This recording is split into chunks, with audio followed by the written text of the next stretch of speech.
On this episode of MythBusters, What are your plans, my master? dial E for electrocution. We're going to take over the world. Oh, yes. Could using a phone in a thunderstorm result in a call from the Almighty? I'm feeling really Miami Vice right now. Is it a boating blunder or a time-saving triumph? On the water with a new set of wheels? And it's a Civil War baby boom. Can getting shot get you pregnant? Who are the MythBusters? Adam Savage I reject your reality and substitute my own. and Jamie Heineman. I kind of like it in here. It's private. Between them, more than 30 years special effects experience. That was intense. They don't just tell the myths, they put them to the test.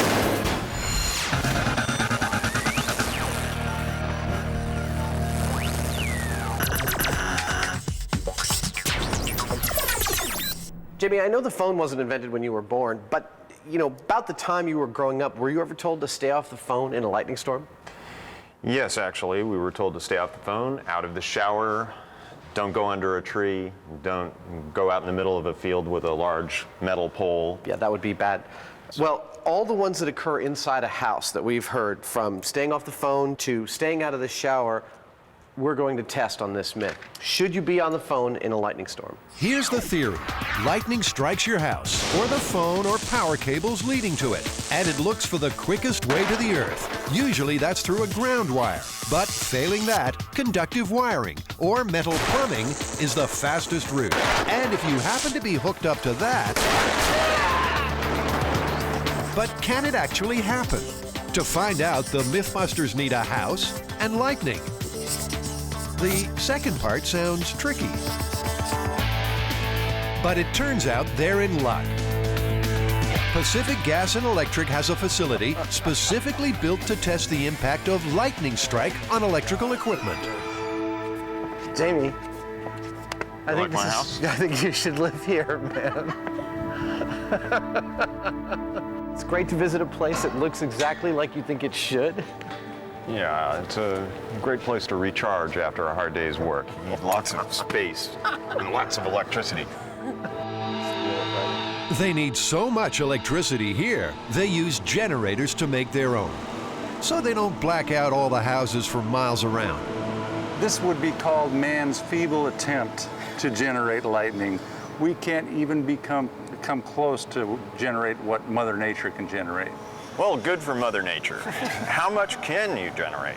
What we can generate here is up to 700,000 volts at about 500,000 watts. A real lightning bolt has more than 100 million volts, but 700,000 should do the trick. Now, before they get to fool about with lethal electricity, they need to build their stunt house. We need a dial telephone, 2-inch conduit, Yeah, might have that. roofing shingles. What about telephone jack and telephone wires? The Building Resource Center is where old houses come to rest in pieces. You want it? Chances are they've got it. And also stuff you didn't know you wanted till you found it. There we go. Jamie, I think we might have finally found a way to control me. There you go. Come here.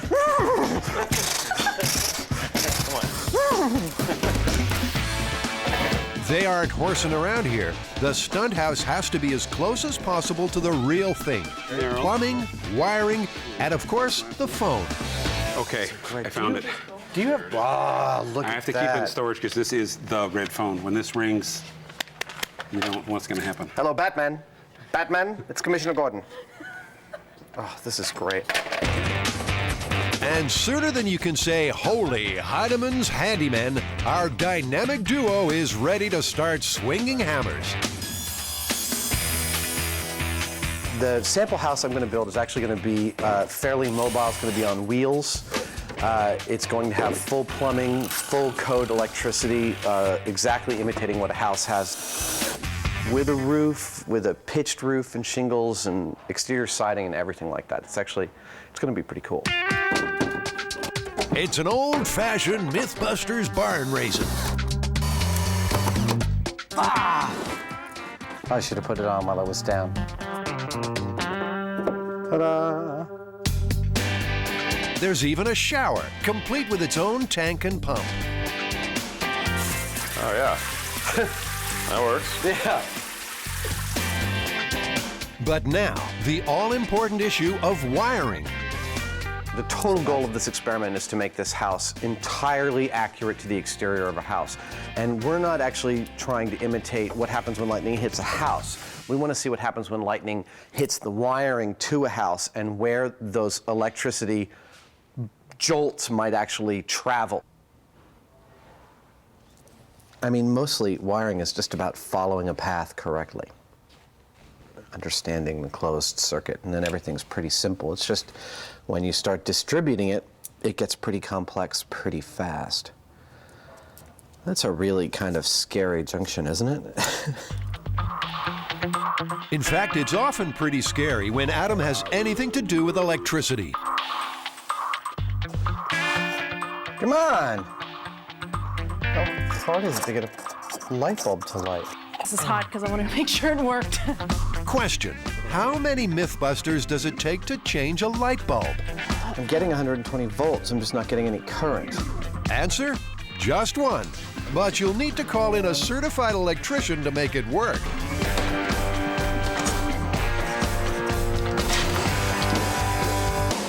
There we go. Well, that was easy. Thank you. You're welcome. Hopefully, we're not going to have any more problems before the test. So I'm not sure. Stephen runs an eye over the entire setup and finds the wiring does meet California's building codes. You sure this is plugged in? I'm sure that it's Plugged in? Stephen, have you heard the myth or the tale that you should stay off the phone or stay out of the shower or not watch television or work on a computer during a lightning storm? I can see the telephone or electric devices because if there's a strike in the house and you get a big surge, that would not be good for anything that's connected with wire in the house, be that a computer.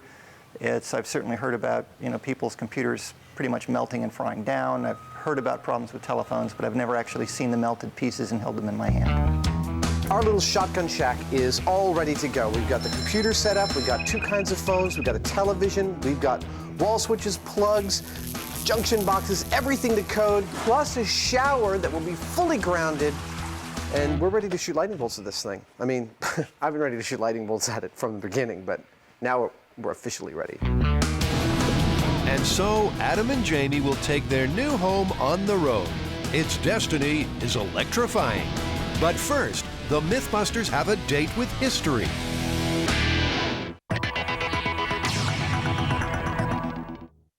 It's a Civil War story to shrivel the confidence of any man. Struck by a bullet in the family jewels And stun any woman. and caused her to become, in a family way, Was there ever a pregnancy from making war, not love?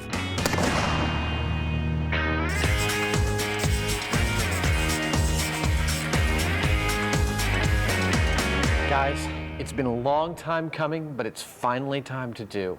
Son of a gun. Exactly. All right. One of the oldest and most bizarre medical myths. The story is about a young Civil War cavalryman who is shot by a musket ball. The bullet hits his tibia, ricochets off his tibia, goes right through his family jewels, and then pierces the womb of a woman standing on her porch watching the battle from 150 yards away. This bullet apparently still carried some viable genetic material because, as the story goes, she found herself very embarrassingly pregnant. no. Yes. Either they fell in love and got married, or he felt some sense of cosmic obligation, and they had several children together, and as the doctor stated, none of them looked as much like the soldier as the first one. This story was first written up in the fancy American Medical Weekly in 1874, which leaves the MythBusters 2 questions to answer. Could a bullet ricochet like that? And could the genetic material survive the trip? Let's face it, it was Civil War. They were strange, momentous times. Soldiers marched their way into history, armed with muskets and bayonets. and a changed nation was born. So why not a son of a gun? Turns out this is the perfect time to test this myth conception. There's a massive Civil War recreation going on not far from home base. We have a Civil War event here in Kearney Park in Fresno. It's the largest Civil War event in the western United States. We're hoping to give people a taste of their history and their heritage. Company commanders, front center! You're going to hold it just like this, and you're going to turn that cartridge upside down over the barrel. Stand still here, and someone will regale you with Civil War facts you never knew, and probably didn't need to. You'll then pull your hammer back one click to half cock. You then remove that. It's ideal for the build team. They want to recreate this story exactly, starting with the gun. Fire! This rifle is a replica of an Enfield rifle musket, and this is a very typical weapon used during the Civil War by both armies. The story goes that, as I understand it, that it was a mini ball bullet that actually hit this cavalryman, and that's the bullet this weapon uses. This bullet was propelled by about 70 grains of black powder. This weapon has a muzzle velocity of 1,000 feet per second, and a good marksman could hit a target 900 yards away. I feel like charging right about now. Look at this, Tori, you look excellent. So they have their gun, but they say clothes maketh the man. Oh, yeah. What was the well-dressed gunshot victim wearing during the Civil War? This is a pair of trousers that a Union soldier would be wearing. It is made of wool, as you can feel. Wow. Well, what about the underwear? Soldiers, and of course anybody during that period, wore what was called long johns, and it was an overall piece. You know, a top and the bottom part connected. And they even wore them during the summer? No, wore them during the summer. Whoa. Now, something for the lady of the house. Something retro, maybe, with just a hint of immaculate conception. She would have pantalettes and a chemise. She'd wear her corset over the top of that. And then she would have 4 to 5 petticoats. And then she'd put her dress on. Tight. Apparently, people weren't in such a hurry back then. And as the troops ready themselves for battle, the build team has learned enough to start work on its own Civil War recreation of the reproductive kind.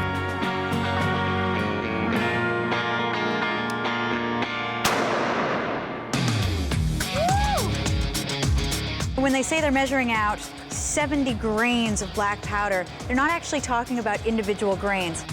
70 grains is going to be measured in this powder measure here. Carrie's scaring the neighbors as she perfects the black powder cartridges. Well, looks like it works. No human error can be involved here. We have to get this right. So I'm going to make a gun mount, a gun holder that we can aim really precisely. More than a mount, Scotty aims to fit that old musket with a genuine Civil War laser sight. We're gonna make one with a human bone that's dried, and then one with the veal bone, the little baby cow bone. For his part in all this, Buster's getting a new leg, a real bone suspended in ballistics gel. Yes, Buster's going to take another one for the team. But there's already a problem with his uniform. No, you just ripped that, Tori. Oh, man. Buster, you got a big old hole in your backside. To be honest, with the experiments the MythBusters are planning, a hole in his backside is the least of Buster's worries.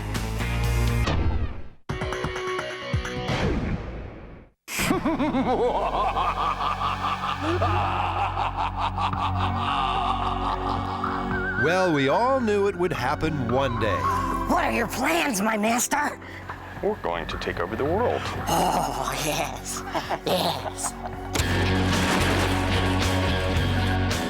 The evil scientist in Jamie and Adam has finally busted loose.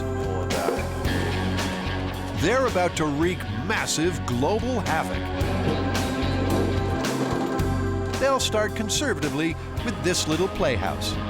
They've brought it to Pacific Gas and Electric's testing facility to tackle the myth that lightning can travel down your home's wiring or pipes and kill you while you're on the phone or in the shower. So this is the arc. This is what the arc will actually come off of. Why not?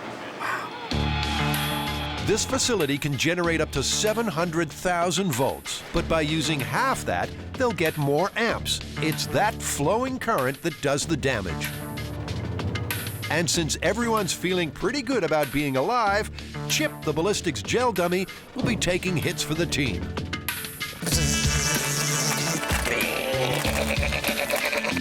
The gel has similar electrical resistance to human flesh, and Chip is grounded to the earth like a person standing up. This electrode will give us about 200,000 volts. Now that's enough to make it jump across the 2 feet here, through these wires, down either into the electrical box here or through the phone lines. Our test subject here, Chip, is set up with a phone strapped to his ear. We've also taped in some gunpowder in a little paper baggie here. And finally, we have our MythBusters patented heart paddle current meter setup, where we've got 2 copper paddles set up right where the heart would be. And if we read more than 6 milliamps of current across these lines, we know we've got a dead guy. The MythBusters have added a couple of common appliances for realism, but connecting to mains power during a test would be dangerous, so they're left off. Well, I mean, we'll be able to see what the effect on a television or your computer is if you've got it plugged in during a thunderstorm. But unfortunately, we won't be able to have them running during our test. I think what's going to happen when we zap the house is that we're going to see this nice long arc jumping from the electrode into the house. We may see a few little things sizzling and burning, and if we're lucky, we'll find a pathway that could realistically happen that will, show up on the meters as potential death. We've done our best to duplicate in several different iterations what kind of wiring a lightning bolt is likely to encounter, but it's very unpredictable stuff, and even the guys here aren't exactly sure what will happen. The only thing the experts can be sure about in this test is they don't want to be standing anywhere near it when it happens. Barricaded off from a safe distance from the structure, a barricade position that people down here will have to stay behind during the test. Okay. Here's how this will work. Electricity can jump through air. Every 10,000 volts adds about 1 centimeter to the distance. Closing 200 over 5. With the electrode in this position, when the charge reaches between 200,000 and 300,000 volts, it will zap across to the house. It's a waiting game as the charge builds. Their mad scientist fantasy is coming to life. Where it's starting to go.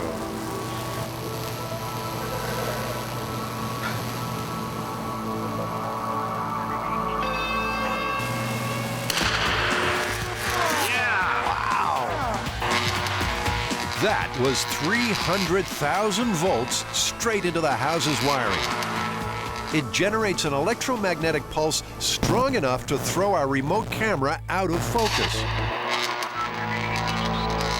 No smoking, no sparks. No smoke, no sparks, no sparks from the phone. Incredibly, Chip's phone call is uninterrupted. Well, everything seems just like we left it. No problem, no reaction whatsoever. I don't think he got any current. The jolt exited straight out the ground wire standard to most homes. But remember, this shock is much smaller than real lightning. So Adam will help it by creating the worst possible scenario. What I'm going to do is, there's no facility in the world can generate both the voltage and the amperage of an actual lightning bolt. Both together make this massive amount of electricity that will crawl across all sorts of wires. So I'm going to start cutting some grounds to the electrical wiring system and try and guide the electricity over to our person to see what would happen to the phone. There we go. So, now minus the ground wire. Can that thin telephone cord carry a fatal charge? 100 kV. He's going up in voltage. 150,000. 200,000. 200,000. 220, 230. actually worked. That was beautiful.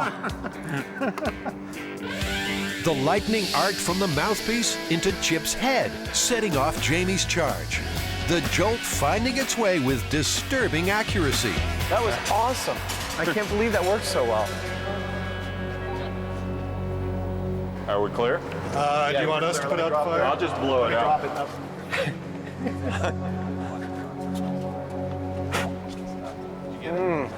Well, that worked like a charm. Did it fry the ear too? No, it doesn't look like it did anything with the ear. No, it didn't do anything with the ear. So a new phone, it arced through the mouthpiece and into the body. That's pretty serious. Yeah. Wow. So that's it right there as far as I'm concerned. You know, this is a standard phone. It arced through the mouthpiece of the phone. That's a lot of current to go through gel. So, well, we can check and see what kind of current it is. Yeah. Remember, 6 milliamps across Chip's heart paddles would indicate a fatal shock. But there's a problem. The meter's blown. We had it set on the 40 milliamp setting, which is more than enough to kill you. If it fried the fuse of this meter, that was a lot more than 40 milliamps going through it, and that's a dead guy. Works for me. So it seems it's myth confirmed. Even with a modern phone and modern wiring, you can be struck by lightning.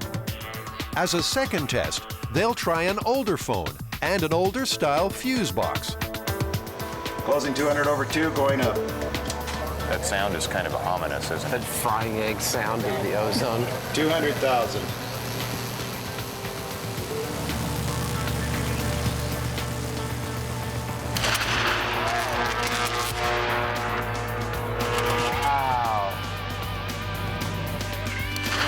This time, Jamie's gunpowder didn't ignite, but Chip's was definitely hit, and the meter blew again.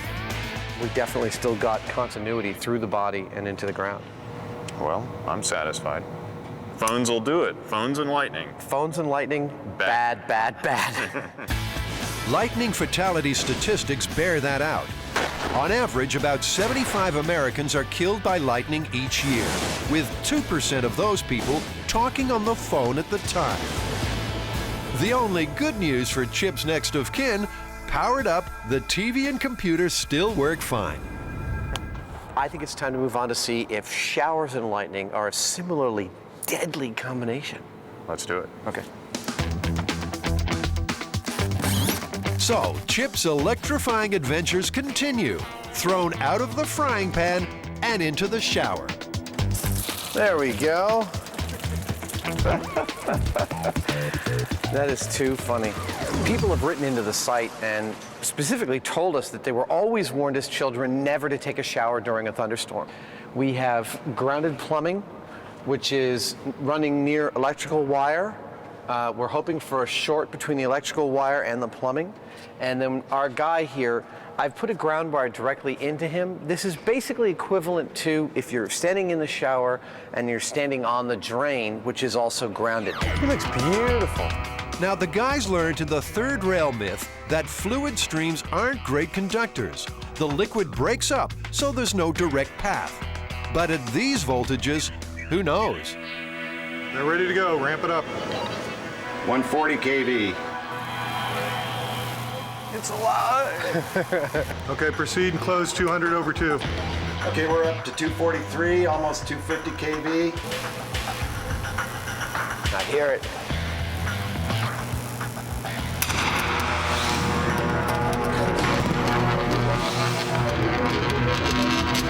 Did you see that? Yes, I did. It's amazing. I'm not sure what I saw, but I saw it. Only the MythBusters could manage to start a fire in the shower. There you go. Here. So, Chips is saved from the fire, but was he already toast? The meter is inconclusive again. The electromagnetic pulse that messed with our camera could be frying it too. Even so, there seems little doubt you don't want to be in the shower during a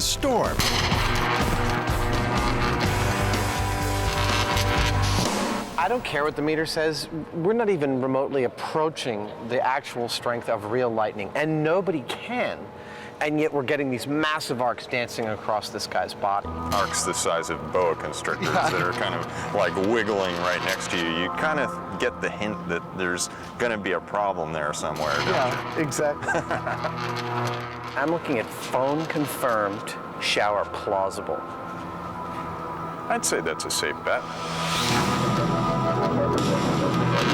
That amount of voltage and power can go anywhere, and so if you have a lightning storm, you want to minimize the possibility of exposure to the bolts. Stay away from things that can conduct lightning to you. Appliances can do it, water can do it, your plumbing can do it. Stay away from those things. I think we're done.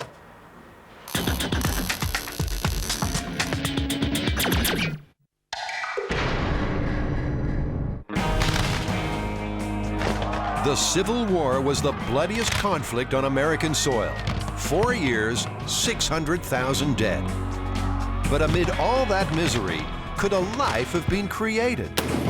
Was there a son of a gun? There was a gentleman out on the battlefield, and he was struck by a bullet in the family jewels. Continues on, hits a young lady in the abdomen and impregnates her. Just for now, forget making a baby. Could a bullet even make the journey from leg to, well, a private's privates? Cavalrymen oftentimes fought dismounted. It's very hard to hit anything sitting on a horse. Horses move. When they dismount, they tend to kneel. It gives them better accuracy, a position like so. All right? So, if someone is firing at me, the bullet hits me in the lower leg, continues on, and who knows what's behind me. So it looks plausible, and now Buster gets to play the unhappiest cavalryman in the world in what will be the first of 2 tests. The MythBusters need to see if a mini ball fired from their Enfield musket could pass through a leg and still have enough energy to fly on for hundreds of yards.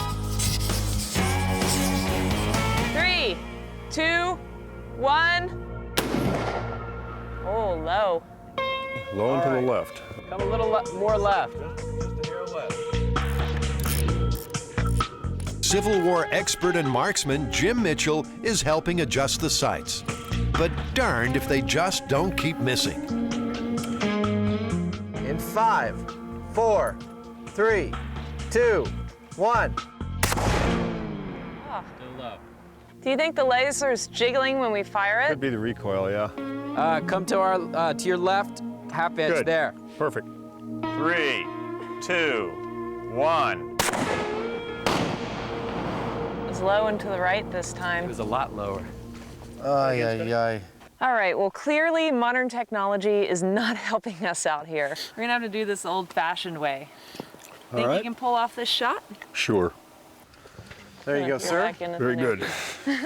We've got Buster set up with a artificial calf, which is ballistics gel with a real tibia and fibula in it. Jim's going to aim for that, and we're going to catch on this grid back here a high-speed shot of what that bullet's exit velocity is. If Jim hits the leg in exactly the right point and the bullet leaves, we will be able to measure the speed that it leaves at and be able to tell whether it would be possible for the bullet to travel the other 150 yards and hit the woman. So in the interests of ballistic investigation, Buster gets a brand new leg. But long and bitter experience has taught him not to get too attached to his limbs. And that is especially the case today. All right. In 3, 2, 1.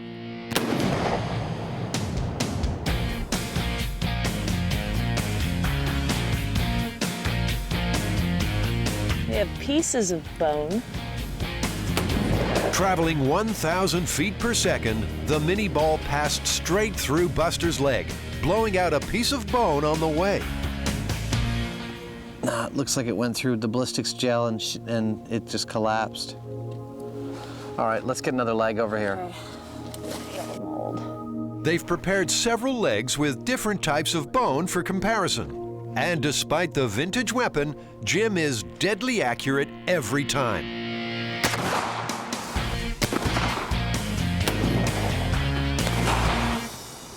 That feels like a bone hit to me. I don't know. Completely Do you think that was shattered it? at the bottom, yes.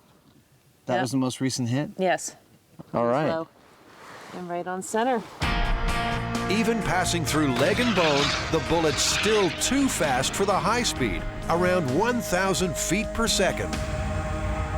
Well, whatever the speed it actually is going, the bottom line is this. We know that the bullet is capable of actually going through all the clothing, penetrating the bone and the flesh, and still keeping going at a deadly velocity. Absolutely. So, the myth is not busted right here where we thought it might be. Yeah. It's passing right through all that stuff, so it's time to move on to the womb and see if we can bust it there. all right.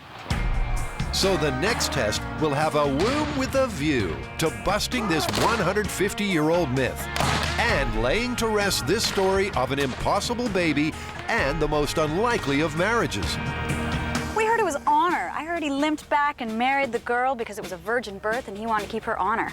Well, the Yankees would say that about themselves, but if it really happened on the Yankee side, her daddy had to go get a shotgun. We know what they're like.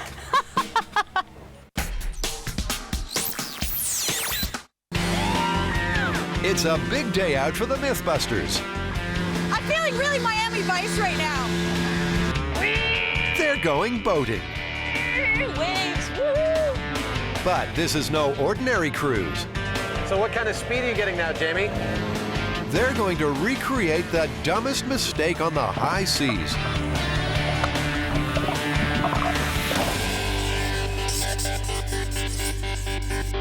Carrie, I'm trying to figure out what this is from the title, and it's not making any sense. What is Trailer Troubles? This is actually about inexperienced boaters. They were taking their boat out. The boat just wouldn't get any horsepower. It wouldn't go. It couldn't get above 5 miles an hour. So they took it back to dock. They called their repairman to come find out why the boat's just not working. The repairman shows up. He tries the motor. He tries everything. Seems to be okay. Dunks his head under the water. Realizes the trailer's still attached. This is bound to catch on. Boating with the trailer attached. The MythBusters are going to need some nautical know-how to live this dream. Jay Meiswinkle is their man. He's helped out before on the scuba diver myth. Hey, Jay. Hey, Jay. In his capacity as outboard motor guru, Jay has heard it all. Even this myth. The last time I heard it was about 1.5 years ago, and it was emailed to one of the parts guys up front, and he printed it out, sent it back to me, and it basically said the same thing. Some things are considered amphibious, and they just figured it was supposed to be there. Fortunately, Jay shares the MythBusters' passion for the preposterous. This is like what I had when I was a kid. And better yet, he has a 13-foot Boston whaler he's willing to lend to the cause. The boat dog. This is Ruger. He goes boating more than most boats. All right, Jay, so what do we need to do to prepare this boat for this test? Well, the boat is already strapped to the trailer, but we will be adding a couple of more straps on there just to help you with the myth, not to recreate the entire incident, but to make it more plausible and safe for you. Now, Boston whalers have a reputation as being extremely hard to sink. This one has a 25 horsepower motor, but funnily enough, has never been tested trailer on. Sometimes the only way to get to the bottom of a myth is jump right in. Of course, that's also the way to get to the bottom of the bay.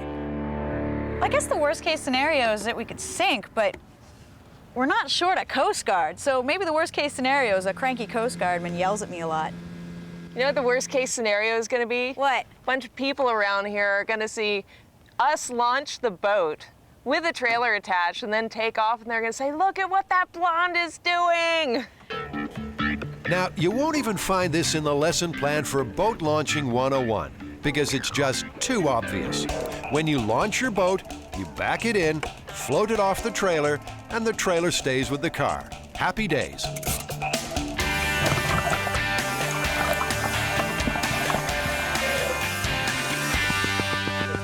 I got a GPS system so we can track how fast we're going in the water. Cool. So while you're driving, I know exactly how wily you're getting. The plan is to test the boat without the trailer first, to see just how fast it can go under normal conditions. Or as normal as they can be with Rev Head Scotty at the wheel. Let's see what this baby's got. Woo! Yeah! 14, 16, 18, 19, 20, 21. Hey, if we throw the cameraman overboard, we'll be a little lighter, we'll go faster. Hey, look at all those poor fools going to work today. 23 is our top speed so far. So, Carrie and Scotty have proved you can have a whale of a time in a whaler doing 23 miles an hour. So now, throttling back a little, the real test. How will it perform trailer on? The way we're actually going to do this is disconnect it before it goes in the water and put a line or a tow strap on it, and then just kick up the front wheel and it'll support itself to roll in there with the trailer. You don't want to try to submerge the boat and trailer with the truck, because then you're going to have to put a snorkel on the truck. Is this how you would strap it on if you wanted to get the boat in the water with the trailer? This is how the Myth would be. They would have normal transfer straps holding the trailer on, but since we're testing, we're going to add some more. These straps shouldn't affect the boat's performance, or lack of it, just make it more secure. And now, perhaps the biggest question of the test, all strapped up, would the boat even float?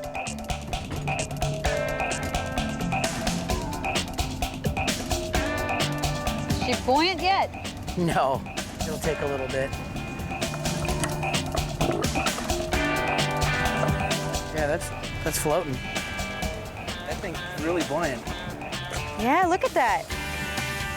It's still afloat, and so is the Myth. Now the hard work is done, Jamie and Adam have arrived for the fun part.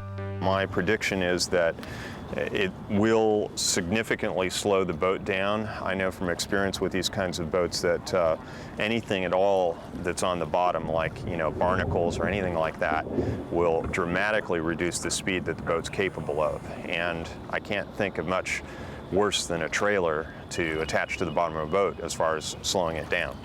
My prediction on the speed with the trailer attached, if the top speed was 22 miles an hour, I'll say 8 or 9 miles per hour.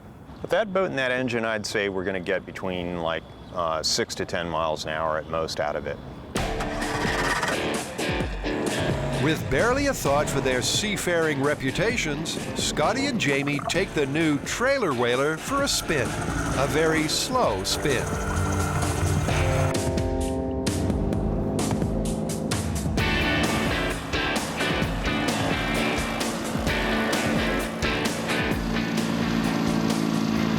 It's already moving kind of sluggish for that speed, isn't it? Come on! Got it!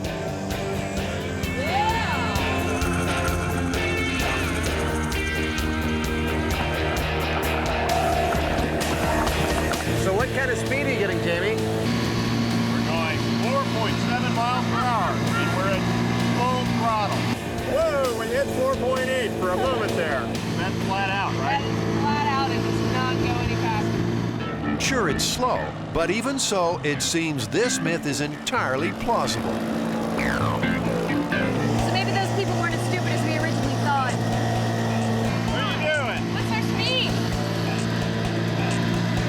It's not helping. Do you think it's worth trying to ride just right out of the water onto the ramp?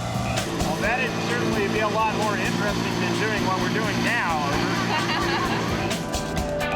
So it works, and maybe the MythBusters are onto something. The amphibious runabout.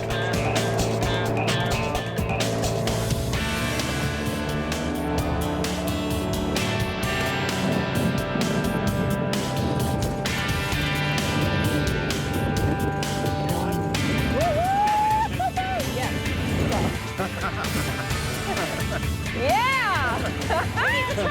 That makes boating much easier. I think we're going to start a new trend here. Something tells me that you'll be in the shop this weekend, Jamie, working out a motor drive for these. So what was our maximum speed? 4.8 miles per hour. 4.8 miles an hour, under our lowest estimate. Kind of a slow jog. Well, this one of those myths that worked out so well, almost too well. So I think it's totally, a reasonable myth that, it could have happened. In fact, it has happened at least once. We had to deliver a new boat and trailer to a customer of ours who had a ramp in the back of his house. But during his original design, he did not think of trying to put the trailer to the back of his house. In doing so, the best thing we could come up with was to launch a 19-foot Boston whaler with the trailer about a mile away, and we just kind of putted on over there with the trailer attached to it. So, this is a rare day for the MythBusters. Not only have they replicated a myth, they've verified that it's happened in real life. That's a pretty small boat, too. I mean, it had a small motor, small boat with an 80% loss of power. I think with a larger boat, it'd be much easier to drive around and not realize that your loss of power is because you've been an idiot and left the trailer on. Confirmed, but totally goofy. Easily confirmed, easily goofy.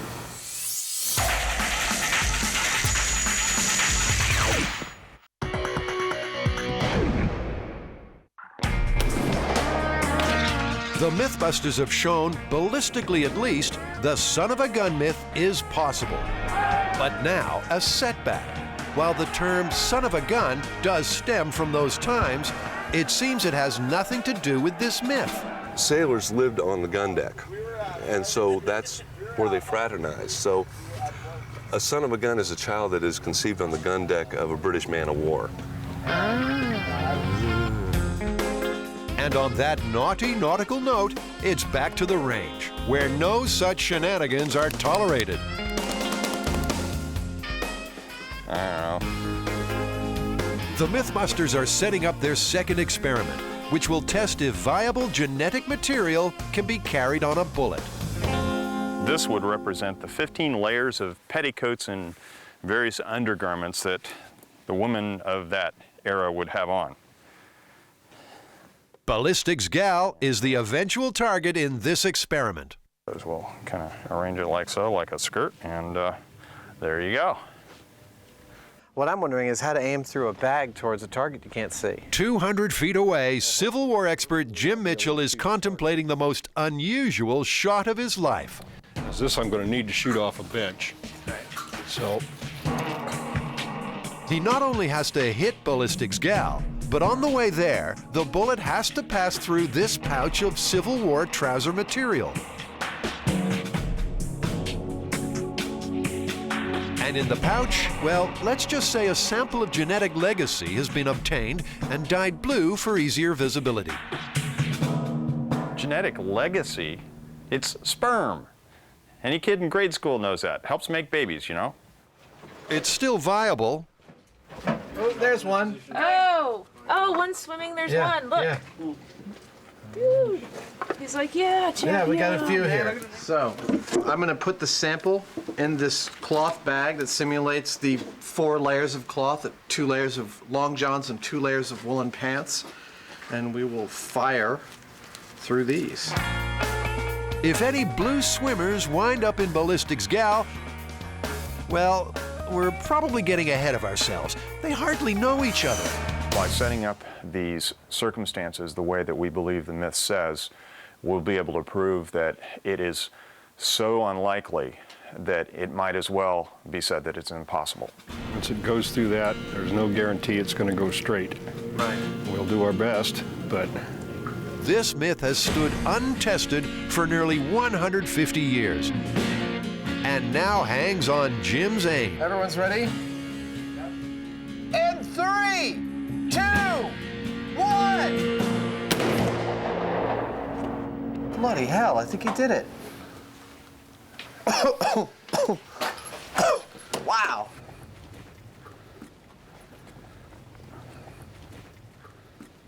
That's amazing. He did it on the first try. That's just incredible. It went all the way through. It did? Yeah. Fantastic. Do you have a scraper? Yes, I do. I guess I should scrape the entry, huh? Yeah. Oh, that's a perfect shot. I know, I can't believe you pulled that off. Amazing. Jim, that was just a perfect shot. It's really stunning. Jim's done his part. Now, entry wound samples will be examined under a microscope for traces of still viable genetic material. But first, spare a thought for our hero and heroine. Could the unhappy cavalryman have survived this wound? Could Ballistics Gal have lived to tell her unfortunate tale? Constance Smith Golda is at the cutting edge of Civil War medicine. So say Tori here's a Union soldier. You have to treat him anyway. And he has had a mini ball go through his tibia and proceed through his... Will he survive? It depends on how quickly he's gotten medical attention right on the battlefield. If you can get a tourniquet on you and stop the bleeding, and they can get you back to a field hospital or a field station like this one within, oh, say an hour, yes, we can try very hard to save your life. So the woman that actually gets hit with this bullet, is she going to be able to survive? If I'm not going to be naked in front of my husband when I am bearing his child or conceiving his child, I am not going to get naked in front of a strange doctor in the middle of a battlefield hospital and have him look at me. She probably would have bled to death out of embarrassment more than anything else. Well, that's a blow, but back to the experiment. Did the bullet deposit genetic material in Ballistics Gal? We're scanning for any residue. Keep on moving. Well, if anything was moving, you'd see it. Yeah. I don't see anything. I know, I don't even see any things that look like our cells. I mean, I can see all sorts of stuff, like the thread residue, the burn residue, pieces of the petticoat. I mean, there's tons of identifiable stuff in here, but none of it is genetic. Keep going. Keep going. So, at a distance of 200 feet, nothing was transferred from the pouch to Ballistics Gal. As a double check, they try again from 50 feet. 3, 2, 1. This time, Ballistics Gal is brought in for a more thorough exam. You know what? We're just not finding anything. I mean, we fired right through that bag of genetic material from 50 feet away.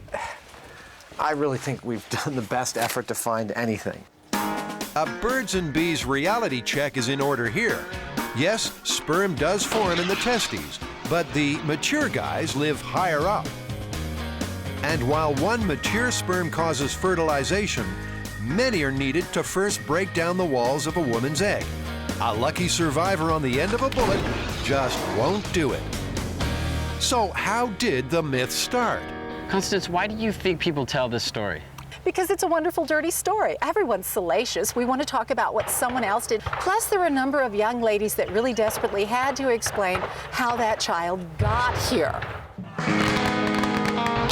It seems after all that, this great Civil War myth was really just a great, embarrassed cover-up. There was some truth to this myth, that a mini ball could go through fabric, through flesh and bone, and easily go 150 yards. Yeah, but despite Jim's remarkable shot, there's just no way any biological material would survive on that hot bullet, even over 50 feet.